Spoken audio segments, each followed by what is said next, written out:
चला आज रविवारी आपली बाग बघूया। बघा वर गच्चीवरील बागेत एक दिवस पाणी नाही दिलं ना, ऊन जास्त तापले की बघा असे झाडं सुकून जातात। त्याच्यामुळे भरपूर अशी काळजी घ्यावी लागते। आणि किती छान चटकदार फुलं आले कुंडीमध्ये हे जास्वंदाला। हा जास्वंद आहे ना खाली जमिनीत असतात, भरपूरच अशी फुलं येत असतात। बघा इथे टॉवर प्लांटमध्ये पण भरपूर फुलं उमलत आहे, पण आता याच्यात अजून झेंडू लावायचं माझं सुरू आहे, कारण झेंडू छान बहरत आहे आणि फुलंसुद्धा खूप छान साईजमध्ये आलेले आहे। इथं तुळस आहे, तुळस भरपूर निघतात माझ्याकडे, कारण दरवर्षी बी पडते। आणि माझी एक सवय आहे की कोणतेही झाड निघालेलं ना मी काढत नाही, जोपर्यंत आपल्याला अडचण होत नाही ना तोपर्यंत असेच बागेमध्ये राहू देते। आता थोडासा वरूनच कापड लावला, अर्ध्या पप्पा तर उघड्याच आहे म्हणा, कारण मागे माकड येऊन पूर्ण खाल्ले ना म्हणून। इथे बघा गुलाब आहे, कटाई केल्यानंतर बघा तुम्ही खूप छान आता कड्यांनी बहरणार आहे आणि काही दिवसातच भरपूर अशी गुलाबाला फुलं येणार आहे। आणि इथे आता हे पण फुलं उमलून बी भरपूर तयार होते। आता काही झाडं काढतेच मी आता याच्यातले, कारण हे झाडं असे असतात की पावसाळ्यात फुलं येतात, नंतर मग त्याचं बी पडते, पुढच्या वर्षी परत रोपे तयार होतात। हे डाळिंबाचं आहे, कलांची जो भरपूर केलेलं आहे बघा इथं कलेक्शन। कलांचू जेव्हा बहरण ना तेव्हा खूप सुंदर दिसते, माझं आवडीचं फुल आहे ते, कारण त्यानं बाग खूप उठून दिसते। आज खूप घाई तुम्हाला माझी बाग दाखवणार आहे, थोडे कामं पण सुरू आहे आणि थोडीशी घाई आहे आज मागे। आणि टोमॅटोची साईज बघू शकता तुम्ही, पूर्ण झाडं असे वाकायला आले, खूप छान टोमॅटो लागले। आणि यावर्षी मी बघा पहिल्यांदा एवढं टोमॅटो लावलेलं आहे आणि आता दुसरी बी पण तयार केलेलं आहे।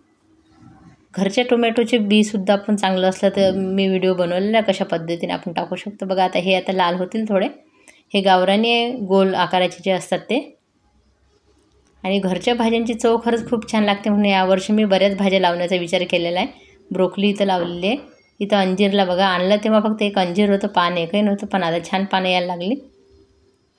फळांच्या झाडांना आहे ना मोठ्या ग्रो बॅग किंवा मोठे याच्यात लावावं लागते, तेव्हाच छान येतात ते। आणि मी आता हळूहळू ते सगळ्या गोष्टी हळूहळू आपण शिकायचं असते बागकाम, असं एकदम करून नाही होत।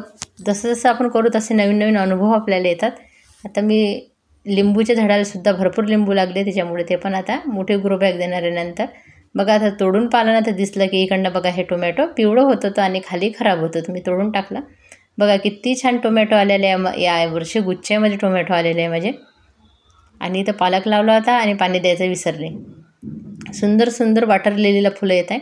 हे बघा हे नवीन आणलेलं आहे, याचे पॅटल भरपूर जास्त असल्यामुळे हे महाग मिळालेले आहे।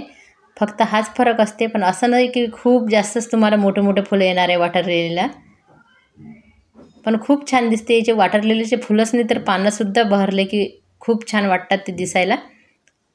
आणि ऑक्सिजन तर देतेच हा प्लांट। बघा इथं पण सुंदर फुलं आलेले, भरपूर फुलं येत आहे आता बागेमध्ये।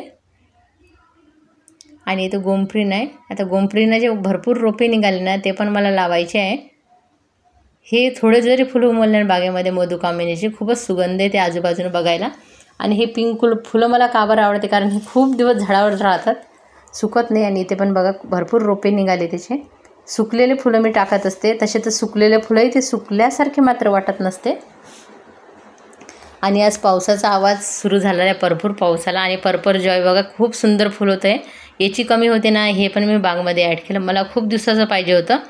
आणि याच्या बदल्यात मी दुसरंच झाड आणलं होतं पहिले, मग वापस केलं आणि ते आणलं। अशा बऱ्याचदा कधी कधी होते कोणतंही। बघा इथे कटिंगपासून लावलेला गावरानी गुलाब आहे, रस्त्याच्या साईडनं दिसलं होतं तर आणली होती कटिंग, किती सुंदर फुल आलेलं आहे। धन्यवाद। आज छोटासाच व्हिडिओ होता, नक्की बघा आणि चॅनल सबस्क्राईब